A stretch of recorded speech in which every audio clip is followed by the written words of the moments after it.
ہمارے ساتھ جماعت اسلامی سے نجیب ایوبی صاحب سینئر رہنما ہیں۔ نجیب ایوبی صاحب، آپ سے آغاز کرتے ہیں۔ جماعت اسلامی نے ظاہر ہے جو احتجاج کیا اس کو اب دوسری طرح سے لوگ لے رہے ہیں۔ میں بات کر رہا ہوں خاص طور پر جو لاسٹ احتجاج تھا آپ کا، اور گدھوں کے گلوں میں جو ڈالی ہوئی تھی آپ نے نمبر پلیٹس، وہ کہتے ہیں جس پہ ثقافت ہماری یعنی کہ اجرک کا بھی اس پہ موجود ہے، تو یہ تو آپ نے توہین کر دی ہے۔ یہ نمبر پلیٹ آویزہ کی ہے، اس پہ کوئی معذرت بنتی نہیں ہے۔ جہاں تک ثقافت کی بات ہے تو ثقافت تو بہت اچھی چیز ہے اور سب کو عزیز ہونی چاہیے، اور جماعت اسلامی جتنا احترام کرتی ہے، لیکن پوری نمبر پلیٹ پہ کوئی 10% ثقافت ہے، باقی 90% تو نمبرز ہیں، تو نمبرز ہی کو اجاگر کیا ہے۔ تو یہ ایک نان ایشو ہے جس کو ایشو بنانے کی کوشش کی جا رہی ہے۔ تو میونسپل کی گاڑیوں پہ بھی یہی نمبر پلیٹ لگی ہوئی ہے، تو اس پہ کیا کہیں گے پیپلز پارٹی کے دوست؟ تو یا تو میونسپل کی گاڑیوں پہ ہٹا لیں جو کچرا چنتی ہیں۔ تو یہ کوئی ایسی بات نہیں ہے۔ اب ایسا بھی نہیں ہے کہ آپ کسی بھی جرم کے اوپر آپ اگر اجرک ڈال دیں گے تو وہ جرم جو ہے وہ ثقافت کی توہین کہلائے گا۔ تو ثقافت تو سر آنکھوں پر، اور ظاہر ہے ہم سندھ میں رہتے ہیں اور سندھ کی ثقافت ہمیں عزیز ہے، اور تمام ہی ثقافتیں عزیز ہیں، ایسی بات نہیں ہے۔ ای چالان اہم ایشو ہے، جس اہم ایشو کو اس الزام کے پیچھے دبانے کی کوشش کی جا رہی ہے۔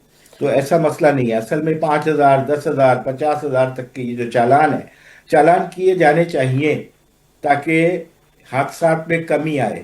لیکن چالان اگر اس نوعیت سے کیے جائیں گے کہ 20,000 کی 40,000 کی موٹر سائیکل ہے اور اس کے اوپر آپ 50,000 کا چالان کر دیں گے، ہیلمٹ 2,000 روپے کا ہے اور 5,000 کا چالان کر دیں گے، تو یہ زیادتی کی بات ہے۔ کیا نہیں سمجھتے آپ کہ اس سے لسانی جو ہم آہنگی ہے اس کو نقصان پہنچا ہے آپ لوگوں کے اس احتجاج سے، بالخصوص نہیں اجرک نہیں، ظاہر موجود ہے اس پر؟ نقصان تو پیپلز پارٹی کی جو 40 سالہ وڈیرانہ مائنڈ سیٹ ہے اس سے پہنچ رہا ہے۔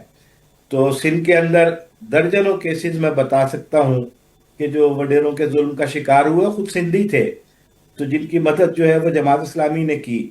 تو اصل میں تو یہ جو وڈیرانہ مائنڈ سیٹ ہے جس میں ہر جرم کے اوپر ایک آپ اجرک ڈال کے یہ سمجھے کہ اب اس جرم کے اوپر بات نہیں ہوگی، تو یہ بیکار سی بات ہے۔ بات تو ہوگی تو اچھا، 40 سال کی آپ جو آپ بات کر رہے ہیں، وڈیرہ شاہی کی جو آپ بات کر رہے ہیں، اس میں مسئلہ یہ ہے کہ جب یہ سوال اٹھاتے ہیں جسے آپ نے اٹھایا، ہم بھی اگر یہ سوال اٹھاتے ہیں تو سامنے سے رپلائی یہ آتا ہے کہ جی اگر ایسی بات ہے تو پھر ہمیں کیوں مسلسل لوگ ووٹ دے کر کے کامیاب کرتے ہیں، اسمبلیوں میں بھیجتے ہیں؟ اگر ایسی بات ہوتی تو ہمیں ووٹ ہی نہیں ملتا۔ تو ووٹ نہیں ملتا، بالکل نہیں ملتا۔ یہ اس وقت بھی فارم 47 ہے، اور آپ دیکھیں جو حال ہے وہاں پر، کوئی اگر سامنے کھڑا ہو جائے تو اسے اغوا کر لیا جاتا ہے، اس کے خاندان کو اڑا دیا جاتا ہے۔ کوئی اگر مخالفت میں بات کرے تو اس کی لاش ملتی ہے۔ ارباب چانڈیے سے لے کر 85 کیسز ہیں جو خود ان کے ظلم کا شکار بنے ہیں، اور ان کی حمایت جو ہے کراچی کے لوگ کرتے ہیں، عدالت کے اندر تعاون کراچی کے لوگ کرتے ہیں، اپنے وکلا دیتے ہیں۔ کوئی ان کے اب 2-4 الحمدللہ وہاں آوازیں اٹھنی شروع ہوئی ہیں، تو میں انہیں خراج تحسین پیش کرتا ہوں۔ اور اب تو سندھیوں میں سے بھی ہمارے دوستوں میں یہ بات ہو رہی ہے کہ آخر یہ ظلم کب تک روا رکھا جائے گا۔ اب آپ دیکھتے ہی ہیں نا کہ جو مخالفت کرتا ہے اس کو کس طریقے سے غائب کر لیا جاتا ہے۔ تمام قوانین اپنی مرضی کے بنا کر اگر آپ سمجھتے ہیں کہ اس طریقے سے آپ اپنے آپ کو تحفظ دے لیں گے، تو میں سمجھتا ہوں انف از انف۔ 40 سال ہو گئے اور یہ بہت ایک طویل عرصہ ہوتا ہے۔ اس عرصے میں آپ نے کراچی کا جو حال کیا ہے اور وڈیرانہ مائنڈ سیٹ کے نتیجے میں پورے کراچی کو ہڑپ کرنے کی جو کوشش کی جا رہی ہے بائی ہک اینڈ کروک، تو یہ طریقہ جو ہے وہ تہذیب یافتہ معاشروں میں زیادہ عرصے چلتا نہیں ہے۔ ٹھیک ہے۔